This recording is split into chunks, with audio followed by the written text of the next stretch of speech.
అందరికీ నమస్కారం అండి. ఈరోజు మనం మణి గోవిందరాజులు గారు రచించిన ఇప్పటికైనా నీకు ఆ బాధ తెలిస్తే అనే ఓ చక్కటి కథను విందాం. ఇక కథలోకి వెళ్దాం. ఆఫీస్ నుండి వచ్చి అలసటగా కూర్చుండిపోయింది వింధ్య. ఇల్లంతా నిశ్శబ్దంగా ఉంది. ఆ నిశ్శబ్దం హాయిగా ఉంది. పిల్లలు వెనకాల గార్డెన్లో ఆడుతున్నట్లున్నారు. లేచి కాఫీ చేసుకుందామన్నా ఓపిక లేదు. కిచెన్లో చప్పుడు వినిపించి తొంగి చూసింది. వివేక్ కాఫీ కలుపుకుంటున్నాడు. వివేక్, నాకు కూడా ఒక కప్పు. లోపలికి వినపడేటట్లుగా కేకేసింది. జవాబు లేదు. మనసు ముసూరుమని నిట్టూర్చింది. మళ్ళీ ఏదో విషయానికి కోపం వచ్చినట్లుంది. ఇక 4 రోజులు మాటలుండవు. అడిగిన దానికి జవాబు ఉండదు. పిల్లలను పట్టించుకోడు. ఒక్కసారిగా కళ్ల ముందు తరువాత 4 రోజుల సినిమా కనపడేసరికి నీరసం రెట్టింపైంది. అసలు అతని కోపానికి కారణమేమిటా అని ఆలోచించింది కాసేపు. లీనాకి ప్రమోషన్ వచ్చిన సందర్భంగా లీనా భర్త ఆడం నిన్న చిన్న పార్టీ ఇచ్చాడు. తనకు ఎక్కడికి వెళ్ళినా శారీ కట్టుకోవటం ఇష్టం. పైగా లీనా ప్రత్యేకంగా చెప్పింది శారీలో రమ్మని. అందుకే ఏది కడదామా అని చాలా ఆలోచించి లేత గులాబీ చీర మీద చిన్న ప్రింట్ జార్జెట్ శారీ కట్టుకుని ఎంబ్రాయిడరీ చేసిన బ్లౌజ్ వేసుకుని జుట్టును వదిలేసింది. అద్దంలో తనకు తానే ముద్దొచ్చింది. తన రంగులో కలిసిపోయిందా లేత గులాబీ రంగు. నిజానికి తనకు ఏ డ్రెస్ అయినా, చీరైనా, లెహంగా అయినా అన్నీ బాగా నప్పుతాయి. లోపలికి వచ్చి తనను చూసి వివేక్ మొహం చిట్లించాడు. మనం వెళ్లేది అమెరికన్స్ ఇంటికి. జీన్స్ కానీ ఫ్రాక్ కానీ వేసుకుంటే బాగుంటుంది. అమ్మమ్మలాగా ఈ చీరేమిటి? విసుక్కున్నాడు వివేక్. ఒక్కసారిగా మనసు కుచించుకుపోయింది. మరుక్షణం తేరుకొని, హే వివేక్, ఇప్పుడు నాకు ఇదంతా మార్చే ఓపిక లేదు. చలో చలో. నవ్వుతూ అతని మాటల్ని కొట్టేసి లేవబోయింది. లేవబోతున్న వింధ్యని ఆపేసి, మార్చుకో అంటుంటే వినిపించుకోవే, నా మాటంటే నీకు లెక్కలేదు కోపంగా అన్నాడు వివేక్. ఇంతలో మామ్, వీఆర్ రెడీ అంటూ పట్టులంగా వేసుకొని హరిని, కుర్తా పైజామా వేసుకొని హర్ష పరిగెత్తుకుంటూ వచ్చారు. వాళ్ళని చూసేసరికి కోపం నశాలని కంటింది వివేక్కి. నువ్వే కాకుండా అందరినీ అలానే అప్పలమ్మల్లా తయారు చేశావు, గట్టిగా అరిచాడు. అప్పుడు అతని మొహం చూస్తే భయానికి బదులు అసహ్యం వేసింది. నాన్నా, మాకు ఈ డ్రెస్సులే ఇష్టం. పైగా గారి అండ్ కార్లీకి కూడా ఇవే తీసుకున్నాం, తల్లిని భయంగా హత్తుకుంటూ చెప్పాడు హర్ష. కోపంతో చేతికందిన ఫ్లవర్ వైజ్ నెట్టేసి బయటికెళ్లిపోయాడు వివేక్. అప్పటికే తల్లి చీరలో తలదాచుకుంది హరిని. నాన్న బ్యాడ్. తండ్రి వెళ్ళాక చీరలోంచి తల బయటపెట్టి అక్కసుగా అంది హరిని. ఆ సమయంలో దాని మొహం చూసి నవ్వొచ్చింది. కాని వెంటనే వాళ్ల భయం చూసి జాలేసింది వింధ్యకి. ఓయ్ బంగారాలు, నాన్న కోపం చూసి భయపడ్డారా? ఉత్తిదే. చూడండి, మళ్ళీ ఇప్పుడే పిలుస్తారు. పదండి పదండి. గారి వాళ్ళు మీకోసం బోలెడు ప్లాన్స్ చేసుంటారు. లేట్ అయితే అవన్నీ మిస్ అవుతారు. అవును, కాని కార్లీ తనిచ్చే సర్ప్రైజ్ గిఫ్ట్ మిమ్మల్ని గెస్ట్ చేయమంది చేశారా అనడంతో వెంటనే డైవర్ట్ అయ్యారు ఇద్దరు. అక్కడికి వెళ్తున్నామన్న ఉత్సాహం వచ్చేసింది. ఉరుక్కుంటూ బేస్మెంట్కి వెళ్లారు. కాని అక్కడ తండ్రి కనపడలేదు. అంతే స్పీడ్తో వెనక్కొచ్చారు. అమ్మా, నాన్న లేడు పార్కింగ్లో, కారు కూడా లేదు గసపోసుకుంటూ చెప్పారు. అర్థమైపోయింది వింధ్యకి. వెళ్ళిపోయాడెక్కడికో. కోపం వచ్చినప్పుడల్లా అంతే. వెంటనే చెప్పింది, నాన్నిప్పుడే నాకు మెసేజ్ చేశారు. డైరెక్ట్గా అక్కడికే మనల్ని రమ్మన్నారు.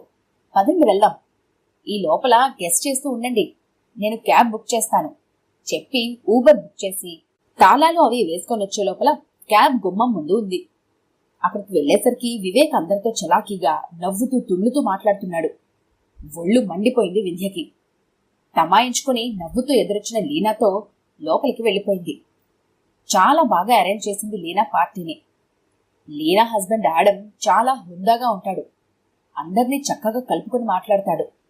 ముఖ్యంగా భార్య లీనాకి అతనిచ్చే గౌరవం చూస్తుంటే పెళ్లికి బంధానికి విలువనిస్తామని చెప్పుకునే భారతీయ దంపతులు కూడా సిగ్గుపడాలి ఆ మాట అంటే. వాడు ఆడంగి వెధవ అంటుంటాడు వివేక్. గారి కార్లీలు చాలా పొంగిపోయారు వాళ్ళ డ్రెస్సులు చూసి. వెంటనే వెళ్లి వేసుకొచ్చారు. లంగాను గుండ్రంగా తిప్పుతూ కార్లీ హరిని ఆటల్లో పడిపోయారు. గారి హర్షలు గారి రూమ్కెళ్లి గేమ్స్ ఆడుకోవటం ప్రారంభించారు. పార్టీలో వీరు కాక ఇంకో ఇండియన్ ఫ్యామిలీ, 3 అమెరికన్ ఫ్యామిలీలు ఉన్నారు. ఇండియన్ ఫ్యామిలీలోని తల్లి కూతుళ్ళు పూర్తి పాశ్చాత్య దుస్తుల్లో ఉన్నారు. చూపులేవో గుచ్చుకున్నట్లే వెనక్కి చూసింది. వాళ్ళని చూడు అన్నట్లుగా సైగ చేస్తున్నాడు వివేక్ కళ్ళతో. మాట్లాడకుండా అక్కడి నుండి వెళ్లిపోయింది.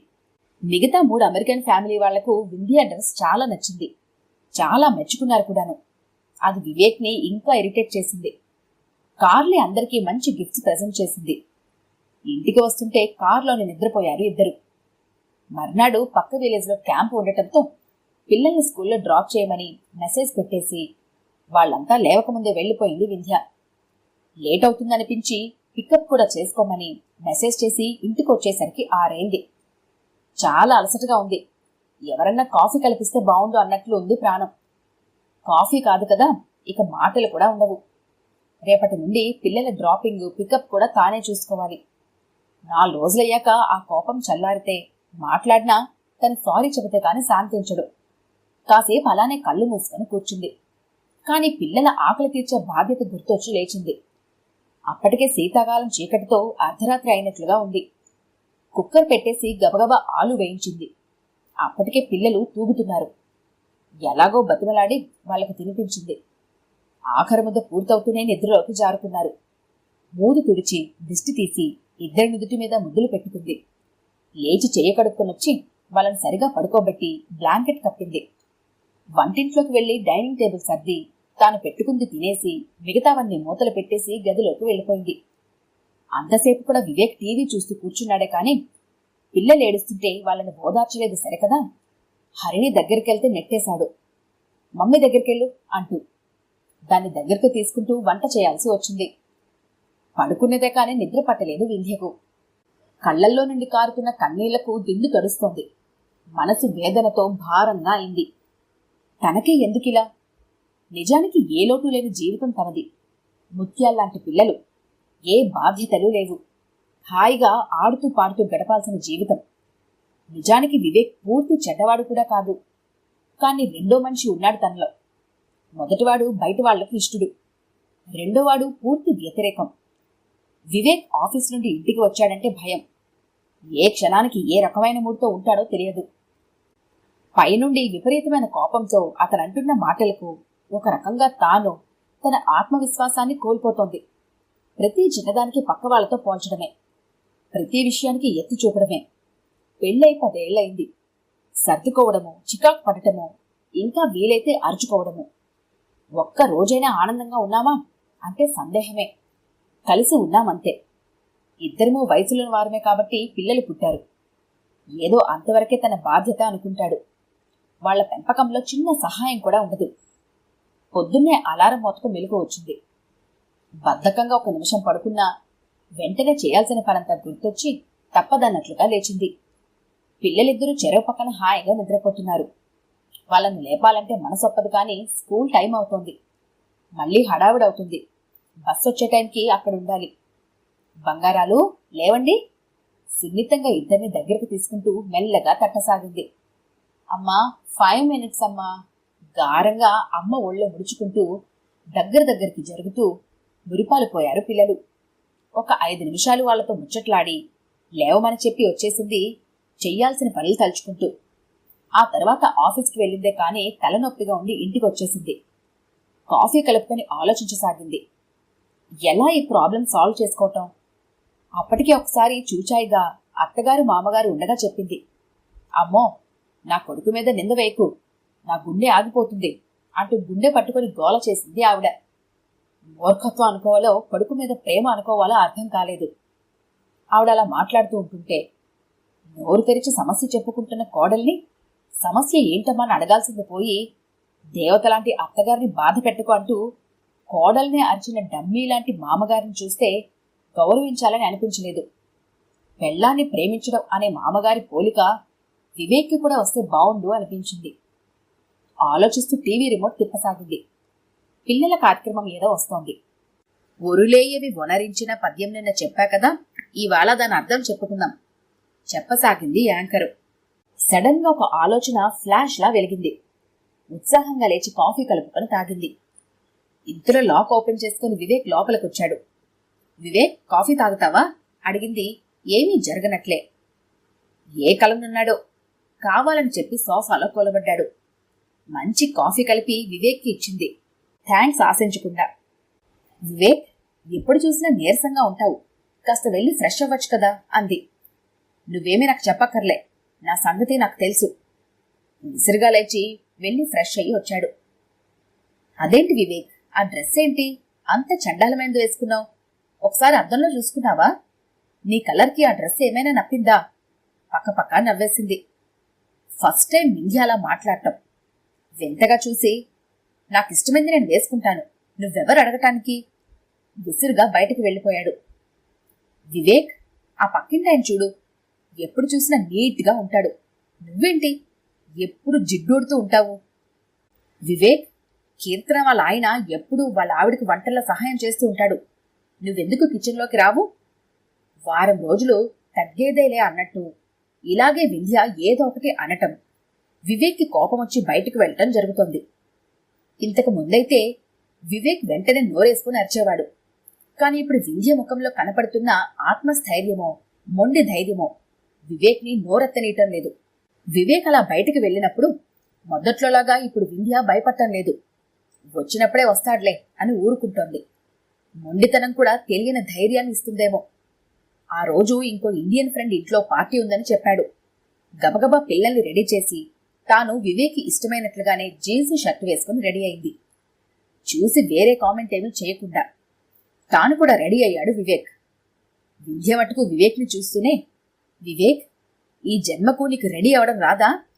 మా ఫ్రెండ్స్ అందరూ నవ్వుతున్నారు, బఫూన్లాగా రెడీ అవుతున్నావట. ఆల్రెడీ జుట్టంతా ఊడిపోయి ముసలి ఆకారం పడింది, కాస్త డీసెంట్గా రెడీ అవడం ఎప్పుడు నేర్చుకుంటావు? అడుగుతూనే నిశ్చేష్టుడై నిల్చున్న వివేక్ని వదిలేసి పిల్లల్ని తీసుకుని బయటికి వెళ్ళిపోయింది. కాసేపటికి కారు బయలుదేరిన శబ్దం వినబడింది. వివేక్ ఉడికిపోయాడు. రాత్రి వాళ్ళు ఇంటికొచ్చేసరికి కోపంగానే ఉన్నాడు. రాణి, అంతు తేలుస్తాను, ఏ వందాసారా అనుకున్నాడు. రాగానే పిల్లల్ని పడుకోబెట్టి స్నానం చేసి నైటీ వేసుకుని పక్క మీద వాలబోతున్న వింధ్యను చెయ్యి పట్టి బరబరా బయటికి లాక్కొచ్చి పడేసి బెడ్రూమ్ తలుపు వేశాడు. అర్థమైంది వింధ్యకు సమయం వచ్చిందని. నిన్ను చంపేస్తాను, ఏమనుకున్నావో? నన్నేమన్నా అనడానికి నువ్వెవరివి? నీకేం హక్కుందని? ఎంత ధైర్యం అసలు? నువ్వు నువ్వు మాటను తడుముకుంటున్న వివేక్ని ఆగమని సైగ చేసి చక్కగా బాసిం పట్టు వేసుకొని కూర్చుంది. వివేక్, కూర్చో. ఇప్పుడు నువ్వు అడిగావే, అదే నేను అడుగుతున్నాను. నన్ననే హక్కు నీకు మాత్రం ఎక్కడిది? ప్రేమిస్తున్నానని వెంటపడ్డావు. నన్ను ప్రేమించే వాళ్ళను పెళ్లి చేసుకుంటే వారితో నా జీవితం బాగుంటుందని అందరూ వద్దన్నా, కాకి ముక్కుకి దొండపండులా ఉంటారని అన్నా కూడా నీతోనే నా జీవితం అనుకున్నాను. నువ్వు కాకపోయినా నీ మనసు అందంగా ఉన్నదని భ్రమపడి పెళ్లి ఒప్పుకున్నాను. ప్రేమిస్తున్నప్పుడు ఎలా తయారైనా అందంగా కనబడ్డ నేను పెళ్లి తర్వాత అలా కనబడటం లేదు. కానీ నేను అప్పుడెలా ఉన్నానో ఇప్పుడు అలానే ఉన్నాను. నువ్వు మాత్రం నీకులాగే నీ మనసును వికారంగా చేసుకున్నావు. వారం రోజులకే నేనన్న మాటలు తట్టుకోలేక నన్ను చంపాలన్నంత కోపం వచ్చింది నీకు. చంపేయటమే కరెక్ట్ అయితే నిన్ను ఎప్పుడో చంపేదాన్ని. ఆ ఆలోచనే రాకుండా 10 ఏళ్లుగా నువ్వు పెడుతున్న మానసిక హింసను తట్టుకుంటున్నానంటే నిన్నుగా నీలోని లోపాలతో సహా ప్రేమిస్తున్నాను కాబట్టి. నీది సుపీరియర్ కాంప్లెక్సో, అందరూ నన్ను మెచ్చుకుంటున్నారని ఇన్ఫీరియర్ కాంప్లెక్సో తెలియటం లేదు. ఇక ఇంత స్ట్రెస్ భరించే శక్తి నాకు లేదు. కలిసి ఉందామా, విడిపోదామా? వింటూనే విపరీతమైన కోపంతో లేచి బయటికి విసురుగా వెళ్ళిపోబోయాడు. ఆగు, మొత్తం విను. ఇప్పుడు వెళ్ళావంటే ఇదే మనం చివరిసారి కలుసుకోవటం. ఆగి భయంగా చూశాడు. మనిషి శాంతంగా ఉన్నా వింధ్య మాటలు కత్తిలా ఉన్నాయి. నువ్వు నన్ను మెచ్చుకోపోయినా పర్లేదు, ప్రతిసారి తక్కువ చేసి మాట్లాడితే అది చాలు నాకు డిప్రెషన్ రావడానికి. అసలు ఎన్నేళ్ళు నేను ఇంత సహనంతో ఉండటమే గ్రేటు. నీకు నేను అవసరం లేకపోయినా నా పిల్లలకు నేను కావాలి. ఇక నా వల్ల కాదు. ఒకరి వల్ల మనం దేనికైతే బాధపడతామో మనం అలా ప్రవర్తించి బాధ పెట్టకూడదు అనేది వెనుకటి మాట. కానీ నీలాంటి మూర్ఖులకు ఎదుటివారి వేదన అర్థం కావాలంటే మీరన్నది మీకు తెలియాలి. అందుకే వారం నుండి అలా అంటున్నాను. ఇప్పటికైనా నీకు ఆ బాధ తెలిస్తే నువ్వు మారితే మనం కలిసి ఉందాం, లేదా హాయిగా ఇద్దరము ఎవరిదోని వాళ్ళు వెళ్ళిపోదాం. నువ్వే నిర్ణయించుకో, ఏదైనా నాకు ఓకే. గుడ్ నైట్ చెప్పి వెళ్తున్న వింధ్యను నిస్సహాయంగా చూస్తూ ఆలోచనలో పడ్డాడు వివేక్. ఈ కథ కనుక మీకు నచ్చినట్లయితే లైక్ చేయండి, షేర్ చేయండి. మరిన్ని ఇంట్రెస్టింగ్ కథల కోసం మా ఛానల్ని తప్పకుండా సబ్స్క్రైబ్ చేసుకోండి.